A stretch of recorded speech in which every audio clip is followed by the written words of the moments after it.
Hello everyone, নতুন একটা vlog তোমাদের সাথে নিয়ে চলে এসেছি।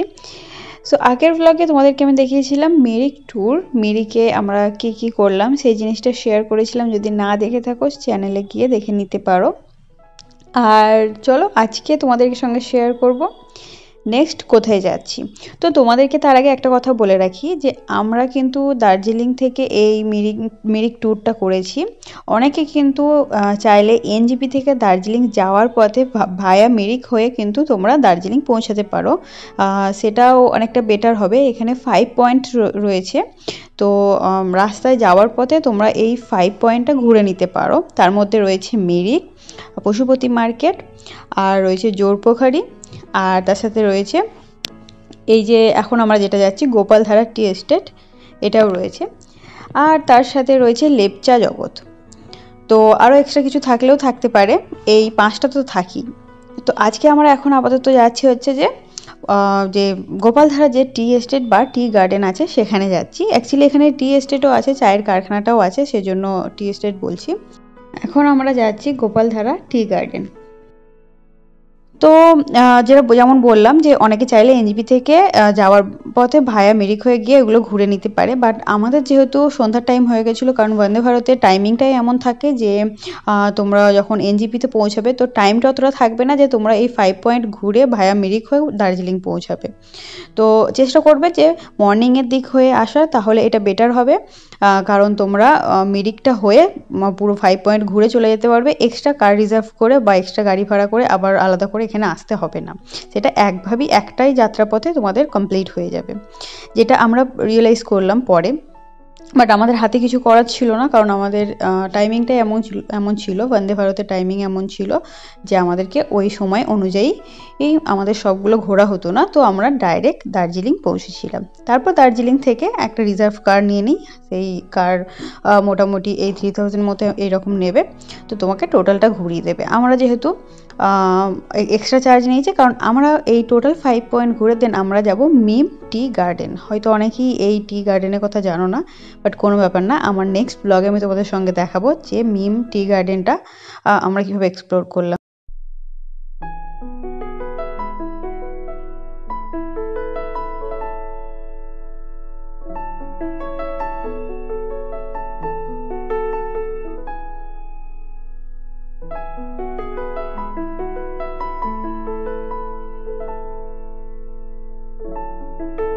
এই হচ্ছে গোপালধারা টি গার্ডেন।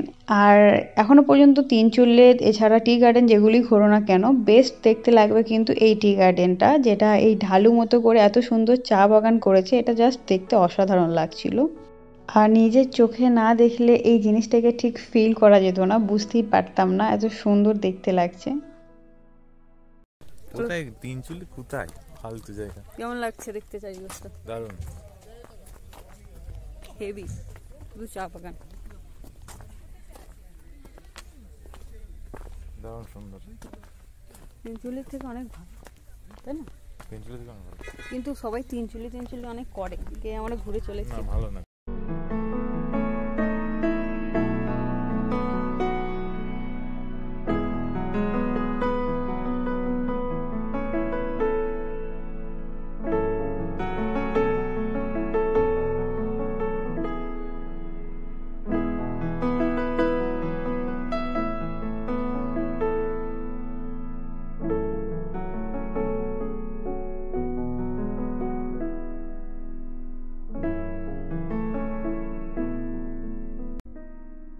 किसी को गिफ्ट देना चाहते तो छोटी वाली थी इसमें। ये सब गिफ्ट ही जाएगा। अच्छा गिफ्ट ही जाएगा। इसमें सिर्फ हम एक ही है जो हम लोग यूज करेंगे, बाकी सारा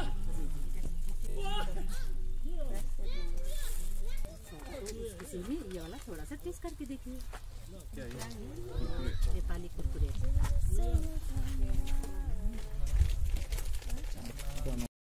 আর এখানে অনেক চায়ের দোকান বসেছিল, চা বিক্রি করছে। আমাদের কার ড্রাইভার ফার্স্টই বলে রেখেছিল এখানে মোটামুটি ভালো চা পাওয়া যাবে, তো নিলাম বাড়ির জন্য। আর এখানে আমরা যেহেতু চা কিনলাম ওনাদের কাছ থেকে, তো ওনারা আমাদের দুজনকে কুরকুরে অফার করলো, যেটা নাকি দার্জিলিংয়ের স্পেশাল ওনাদের কুরকুরে, তাই তোমাদেরকেও দেখালাম। তো এটা যেটা দেখতে পাচ্ছ টি গার্ডেনটা কিন্তু এই পর্যন্তই। এর ব্যাক সাইডটাই পিছনে দেখতে পারো যে অনেক এখানে ব্যাডমিন্টন, ব্যাট বল এইসব খেলা করছে, যেটা লোকাল দার্জিলিংয়ের ছেলেরাই খেলছে, ট্যুরিস্টদের ভেতরে যাওয়ার জন্য পারমিশন নেই। সো এটা তো ঘোরা হয়ে গেল, নেক্সট যাচ্ছি পশুপতি মার্কেট। তো পশুপতি মার্কেট হচ্ছে যেটা হচ্ছে যে নেপাল সাইডে এই মার্কেটটা রয়েছে। আর এখানে এন্ট্রি নেওয়ার জন্য কিন্তু অনেক কিছু লাগবে, ইজিলি যে কেউ এন্ট্রি নিতে পারবে না, যেহেতু নেপাল বর্ডার পড়ে যাচ্ছে। সো ওইদিকে সীমানাটা হচ্ছে নেপাল, আর নেপালে এন্ট্রির জন্য আইডেন্টিটি প্রুফ লাগবে। তো সাথে যদি থাকে একমাত্র তবেই এন্ট্রি করতে দেবে, না হলে এন্ট্রি করতে দেবে না। চলো সাথে থাকো আর বলছি এখানে এন্ট্রির জন্য কি কি লাগবে, আর আগে থাকতে তোমাদেরকে কি কি জেনে আসতে হবে। আর এখানে রাস্তাটা দেখো, সেই গর্তটা যাওয়ার সময় এটা ভিডিও করে দেখিয়েছিলাম। আর এখানে এখনো অনেক লোক আর পুলিশও দাঁড়িয়ে রয়েছে, এটা ঠিকঠাক করছে, না হলে যে কোনো সময় গাড়ি যাওয়ার পক্ষে বিপদ ঘটতে পারে।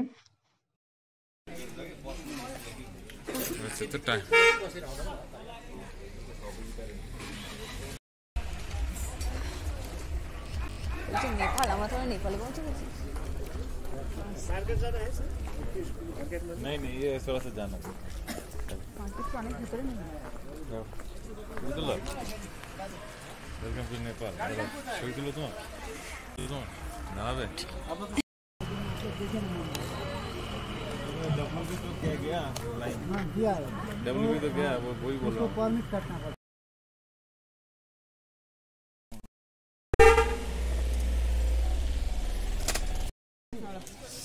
এটা বর্ডারে চলে এসেছি।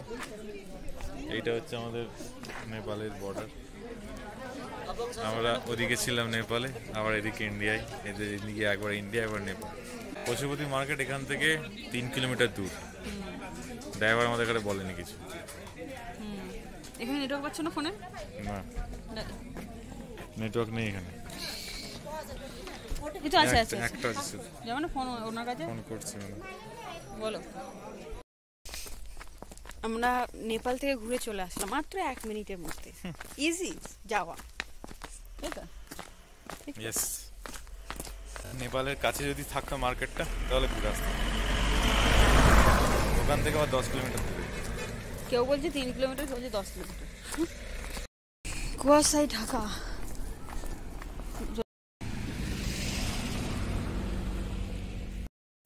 আমি দোকান দেখাচ্ছি, আমাকে বলছে কিছু পাওয়া যাচ্ছে না। কিছু পাচ্ছি না। তুমি কেন বলছো এরকম বলো? ফালতু টাইম নষ্ট।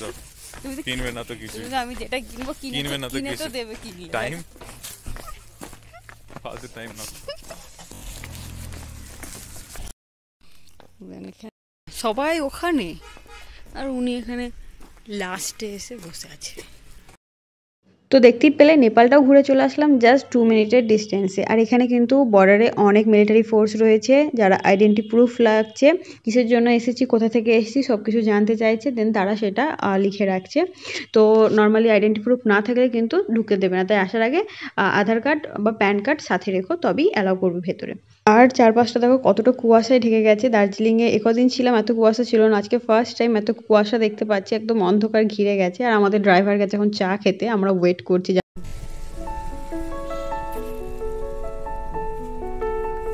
মেঘ, পুরো মেঘের বাদল में हूँ मैं, মেঘ নামছে প্রত্যেক।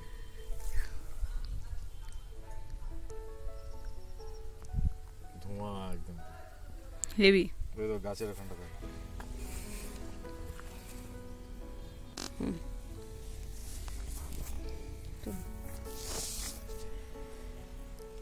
পুরো মেঘ চারিদিক। জায়গাটা তো খুবই সুন্দর, সেই ব্যাপারে আশা করি আলাদা করে কিছু বলার প্রয়োজন হবে না, তোমরা সেটা দেখেই বুঝতে পারছো।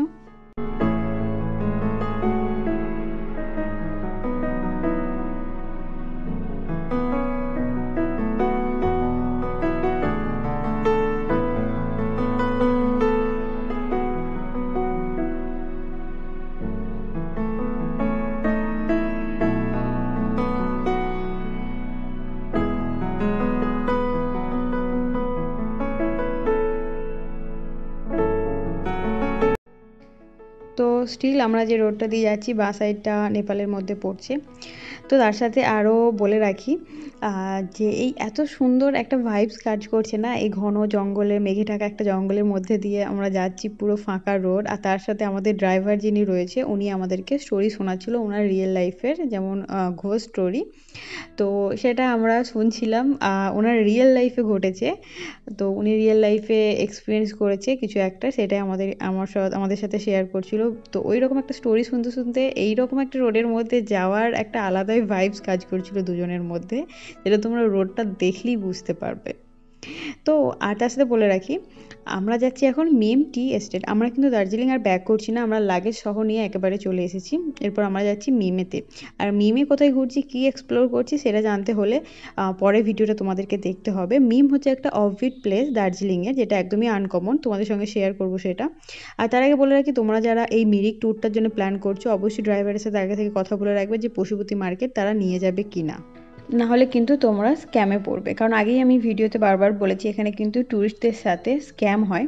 তাই তোমরা আর 5টা প্লেস ঠিক করার আগে এটা কথা বলে নেবে যে পশুপতি মার্কেট পুরোপুরি ড্রপ করবে দেন ব্যাক করবে কিনা, কারণ না হলে এরা বর্ডারের আগেই ড্রপ করে চলে আসতে পারে। তো এটা পৌঁছে গেছি মিম ফটক। এই রোডটা যেটা দেখতে পাচ্ছ ওটা যাচ্ছে মিরিক। আর এখান থেকে শেয়ার গাড়ি পাওয়া যাবে মিম টি গার্ডেনে যাওয়ার জন্য। চাইলে অনেকে শেয়ার গাড়িতে এসে এখান থেকে যে সুখিয়া থেকে ডাইরেক্ট শেয়ার গাড়ি করে মিম ঘুরে আসতে পারবে। আর বাকি আলাদা করে একটা ভিডিও ফুল ডিটেলসে কালকে পরের দিন পোস্ট করব।